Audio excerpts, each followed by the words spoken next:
here is what I know. And I know to you college grads out there, it's not much. I accept that. I'm very thankful and grateful for that. In fact, it means so much to me to know that that is exactly how you all see it. You know it to be true. What makes me feel most warm and cozy inside is this term, racism. And I probably should correct the record for all who are from my generation. Since the actual definition thereof to that word is seeing yourself as a superiority over another individual, culture, whatever it might be. My generation has fit that description that you all have out there, and I want to be the first one to admit that. For all intents and purposes, we are racist. Yeah. However, I feel that it's probably very important to stress the facts behind that in which I just admitted to. Because I know you're all happy right now that, well, finally somebody admitted it. Well, I do, and we all do. We just don't want to really get, in everybody's way of tripping over yourselves. And we figure, why bother helping or standing in front of or even walking past when you're doing such a wonderful job falling over yourselves as it is? Yes, we would prefer you to just land on the ground and get mad at the ground, or call the ground racist, or really blame us for it, because, well, God, that ground wouldn't have been there if it wasn't for us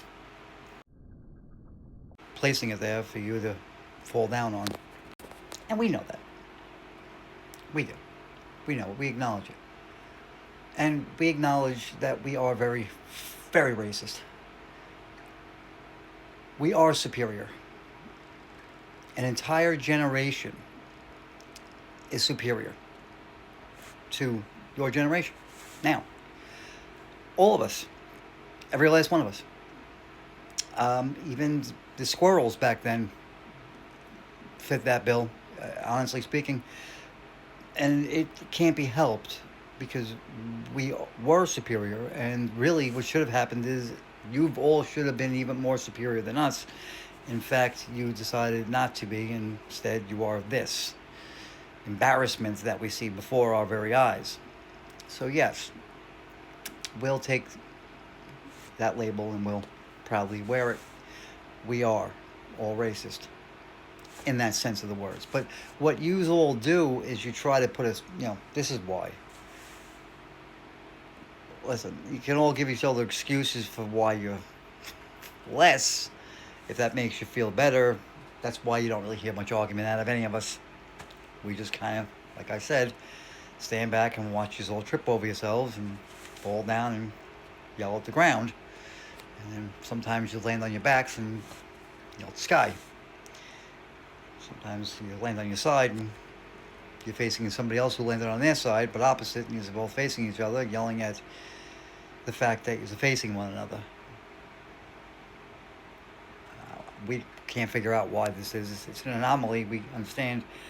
So we just usually close the door and pull down the curtain, put the TV on.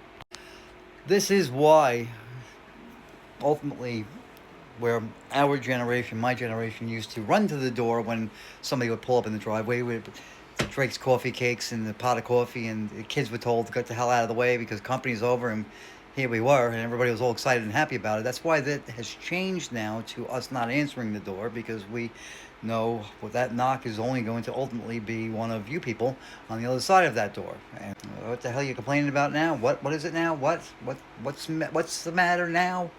What did somebody do wrong now? I was in my house, and therefore I'm at fault for you,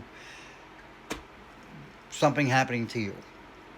That was definitely not caused by you, your hand, your free will, your mindset, or anything in between. So we just decided to say, fuck it, pull the shade down, turn off the lights, volume of the TV, go to everybody in the household, and just kind of ignore it. And that kind of led into this whole thing that we have now, where people just kind of don't even know their neighbors anymore. And we didn't want it that way, but we had no choice. That was a survival tactic. We knew that if we had to answer the door, if God forbid we would have answered that door, we knew we knew what that meant. And before you get ahead of yourselves, what that meant was anything but what your imagination is producing right now.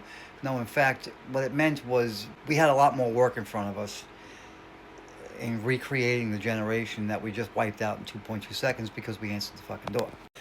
And sometimes my generation's a little hard-headed. We're like, fuck it. I mean, they're there. I mean, to redo all this, I mean, can't we just let them fucking figure it out themselves? Kind of just eliminate themselves, and who's ever left over, I guess we'll just kind of teach them what they need to know. Or do we really want to go through this whole fucking thing again? The Pampers, the fucking baby food, the formula, the fucking crying in the middle of the night. No. I mean, really, we don't. We don't. So we said, fuck it.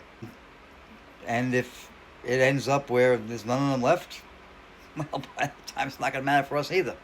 So it is what it is. It's a gamble, what it is. It's a logical thought process put together by using common sense. Easiest path of resistance. Straight line. Like the simplest way of going about getting to point A to point B. That's just how we are. Because we are, again, it's going to be hard for you to understand. You're going to see it as cruel, maybe. You're going to see it as racism. You're going to see it as everything but what it is. And that can't be helped. You just don't have it here to be able to produce a thought, let alone to critically think beyond that one initial thought. So it's too far into it now. We're not about to say, fuck it, okay, well, we were wrong. We should have just said, fuck it, wiped the door, wiped them all out, and just started again. That was too late now. Too late, too much has gone in between. So we just said, fuck it. Why we don't answer the door. I know you probably think it's why you don't answer the door, but you do answer the door. And if you're not answering the door, it's because you're downstairs with your fucking headphones on and you're still communicating, and we don't give a shit. When we decide to flick the power off, it's pretty much over for you anyway. This might seem like satire. I'm sure it probably does. But if you can see what that says behind me, it's not. So, enjoy.